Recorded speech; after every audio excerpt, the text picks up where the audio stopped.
Hi, this is Chris from the Stephanie Miller Show. Please enjoy this exclusive clip from Political Voices Network.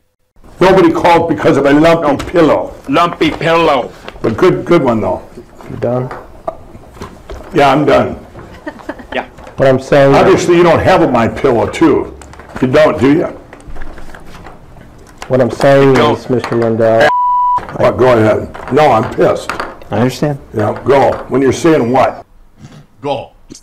Wow. Now we know how to just set him off. Just lumpy pillows, lumpy pillow, lumpy pillow. Well, okay. First of all, I hope he took his little performative cross off of his jacket when he's speaking all naughty like that. And secondly, I think a lot of us were under the illusion that Mike Pillow was some sort of like soft, like doughy-headed nice guy who just got sucked up into Trumpistan. And one of the best things about that deposition is it shows his true colors. The guy's a jerk. Yeah. He's a mean-spirited liar. Yeah. Beyond like he got this dopey like Minnesota attitude that lets him get away with it. Yeah. But you know where you think he's the cop in Fargo when he's really the car dealer. You know Exactly. what I mean? Okay. Yeah. Yes, Rudy Giuliani insisted Wednesday alcoholism has not impacted his significant accomplishments. I am not a drunk. He responded to a New York Times report suggesting prosecutors wonder if Trump ignored obvious inebriation when taking the former mayor's legal advice. He said, "I do not have an alcohol problem." I am not a drunk. Okay, I've never had an alcohol problem. If I had an alcohol problem, I should be in the Guinness Book of World Records. Then he cited his accomplishments and job history. That makes no sense. Right. No, because he accomplished all this as a functioning alcoholic. What he's saying is that he's a good dry drunk because he saved America and he was America's mayor while he was drunk the entire time. Which, by the way, this would explain after the first World Trade Center bombing, moving the emergency response center for terrorism into the World Trade Center. So that does seem like someone who's inebriated on the job all the time. Not have the police and fire radios be able to coordinate. That's him. Yeah, also, I think we America's can mayor. there's a lot of these things where, like, we could rebreathalyze these decisions, and it would explain a lot. Is that a thing, rebreathalyze? Okay. By the way, can I just say, this is how you address that. Is just keep putting these mother is in prison one after the other. Yep. Stack them up like cordwood. Yep. House Park says. Federal prosecutors are pursuing a sentence of 3 years in prison against a Pennsylvania man who admitted to making threats against FBI officials for investigating Trump.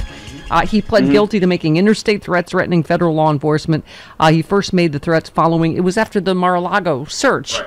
He reportedly posted to the far-right platform Gab with threats such as, "If you work for the FBI, you deserve to die. Come and get me, you piece of feds. I'm going to slaughter you." Yeah, this ends up working out very well for people on these right-wing lunatics. But they back the blue, Steph. They're backing the blue. We back the blue, and we law enforcement and law and order. Gab is run by far-right tech CEO Andrew Torba. The Tree of Life synagogue shooter, by the way, who lives just a couple counties over from this guy's home, posted his violent intentions to Gab before that shooting. Capitol rioter who attacked a police officer and a Reuters cameraman on January 6th has been sentenced to more than 4 years in prison. He tackled the cameraman like an NFL linebacker hunting a quarterback after an interception. The prosecutor said he also attacked and injured a female police officer by blindsiding her and knocking her off her feet into a metal barricade. Prosecutors said Wood's actions were as cowardly as they were violent and opportunistic. He targeted people smaller than him who did not see him coming. He attacked people who had done nothing whatsoever to even engage with him, let alone harm or block him. Right. Yeah, I mean, so it just, that's the thing, Hal. It's like these guys all talk a big game. It's like, okay, then you're going to prison. I mean, it's right. Yeah, and the weird part is that there are so many people on Jan 6 who did stuff that is equally violent to the people who are currently still in jail and are facing longer trials. The difference is those folks said, "I'm sorry," and they were allowed to go home. The only ones that are still in jail are people who like spit at the judge or spit on a guard or threaten the life or at their bail hearing went, I did it and I'll do it again. This is a sham. QAnon.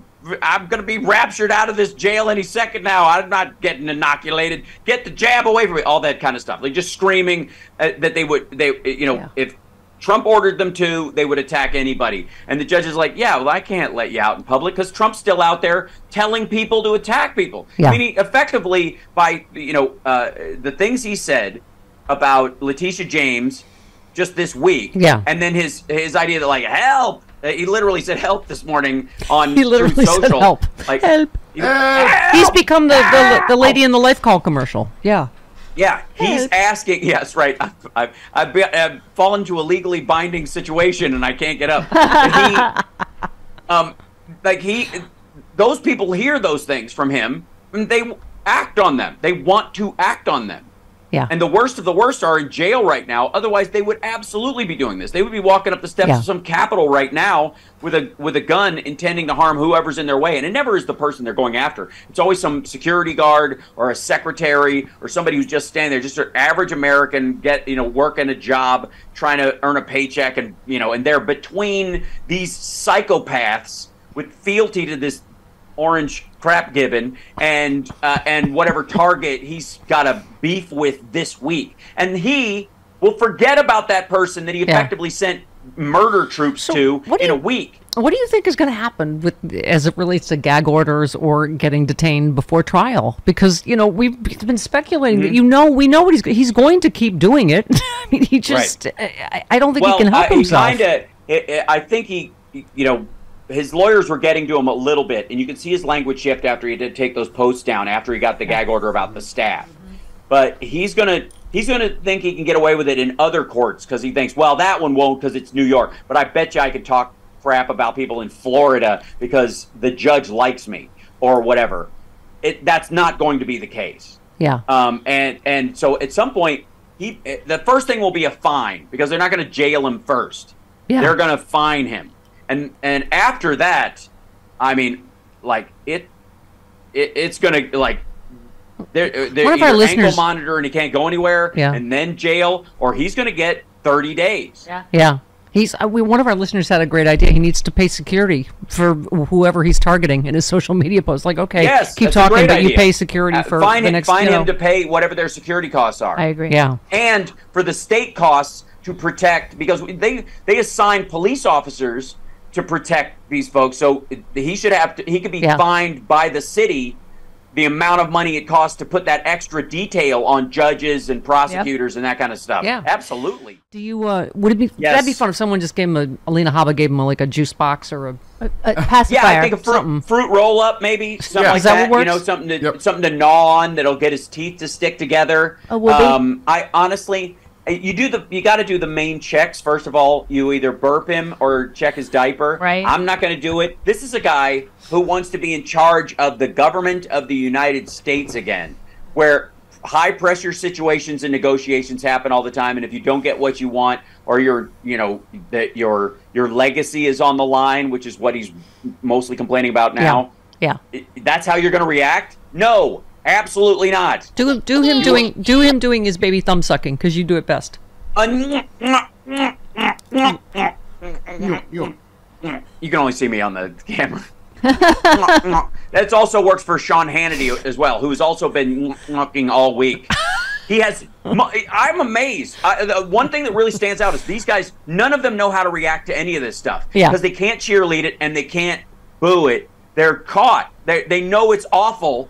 And they're trying to polish they're in this like turd polishing mode, but they realize their hands are all covered in crap and it's all over their face and their clothes. And they're like, this is not working. It's not getting shinier. It's getting warmer and more smeary. And so like every night, Sean Hannity is just like, they hand him a new one. He's like, freeze it first. Give me a shot at trying to get a good shine on it. And it's my favorite description of the GOP show this week. It's getting smeary.